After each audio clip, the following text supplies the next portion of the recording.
कह रहे हैं कि हम मध्य प्रदेश में सरकार बना रहे हैं। वो ये भी कह रहे हैं कि इससे पहले ज्योतिरादित्य सिंधिया थे, वो चले गए, उसका फायदा हमें मिलेगा। हमारे साथ बीजेपी से प्रवक्ता मुकेश त्यागी भी इस वक्त जुड़ चुके हैं। मुकेश जी, अभी अभी आपने सुना जीतू पटवारी को, वो बोल कर गए, लिख लीजिए, कह रहे हैं आज की तारीख नोट कर लीजिए जो मैं कह रहा हूं, 135 सीट और हमारी सरकार आ रही है, एमपी में भी और राजस्थान में भी।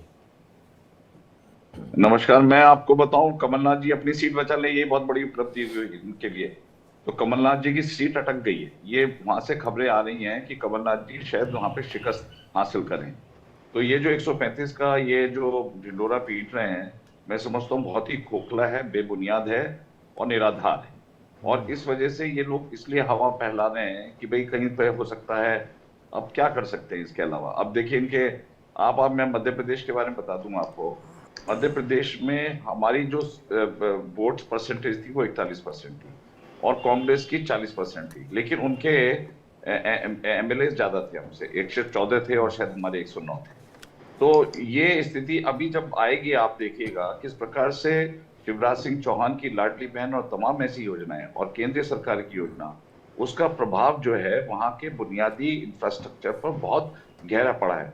कांग्रेसी बहुत सतही तरीके से अपना शोध करते हैं, उनको सतही, अब उनकी आपस में लड़ाई फूट और कलह आप जिस प्रकार से देख रहे हैं। दिग्विजय सिंह इनकी शक्ल देखना नहीं चाहते कमलनाथ जी की, कमलनाथ जी कहते हैं इनके कपड़े फाड़ दो। तो जनता अभी बहुत सजग हो गई है, उनको पता है कि अगर पावर में किसी एन के प्रकार आ भी गए तो ये जनता को कोई राहत देने वाली नहीं, लूट की सरकार बनेगी।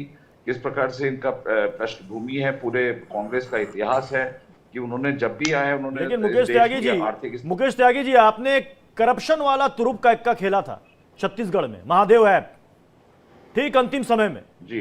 तो वो तुरुप का इक्का तो आपका फेल हो गया, क्योंकि एग्जिट पोल में छत्तीसगढ़ में कांग्रेस की सरकार बन रही है और अभी भूपेश बघेल बोल के गए कि आप चाह के भी ऑपरेशन लोटस वहां कर नहीं पाएंगे।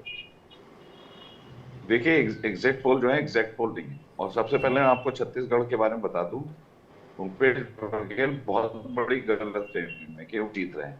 उनका जो है, जो असली उनका जो चेहरा है वो महादेव। और महादेव देखिए 2022 में या 23 में नहीं हुआ, ये 2019 से चल रहा है महादेव का। इससे पहले भी बहुत अरेस्ट हुए हैं। तो ये कोई चुनाव के आसपास आकर के महादेव को का कार्यक्रम नहीं शुरू हुआ, ये कार्यक्रम बहुत पुराना है।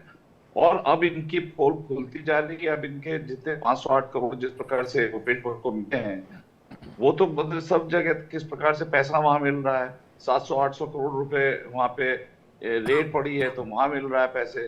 तो भूपेश बघेल का जो एक चरित्र और चेहरा था उस पर बहुत बड़ा दाग लग चुका है। और मैं समझता हूँ उसका प्रतिबिंबित जो होगा वो छत्तीसगढ़ के चुनाव में आप भी देखेंगे, हम भी देखेंगे। 3 दिसंबर ज्यादा दूर नहीं है। श्रीवास्तव कांग्रेस से इसका जवाब देना चाहते हैं। श्रीवास्तव, देखिए, सबसे पहली बात तो मुकेश त्यागी जी को मैं याद दिला देता हूँ, शोध शब्द जहां जिस शिक्षा व्यवस्था में इन्होंने लिखना पढ़ना सीखा होगा, वो व्यवस्था भी किसी जमाने में कांग्रेस के लोगों ने बनाई है। तो हमें मत सिखाइए सतही शोध क्या होता है। दूसरी बात, ये जो भूपेश बघेल जी की बात कर रहे हैं, महादेव ऐप के बारे में सबसे पहले सवाल भूपेश बघेल जी ने ही अपनी सरकार के माध्यम से उठाया था। इन्होंने जो भी गिरफ्तारियां देखी होंगी, उसके बाद ये चुनाव के दिन तक बैठ के इनका एजेंसियां जो है वो बैठ के तमाशा देख रही थी कि कौन क्या कर रहा है। चुनाव के समय इनको अचानक याद आ गया कि भाई चलो ये करो, महादेव ऐप वालों को पकड़ो, कहीं एक आदमी को बिठा दो जिससे अपना नाम ना बोलते बने, वो 500 करोड़ के लेन देन की बात करे। तो इनका जो ड्रामा है ना, वो भी अब उसके वो फैब्रिक उधड़ता जा रहा है। तो भूपेश बघेल जी ने किसानों के लिए, एमएसपी के लिए काम किया है, लोगों के लिए, लोगों की बात सुन के काम किया है। हमारी हर जगह जहां भी सरकार है, हमने लोगों के हिसाब से काम किया है।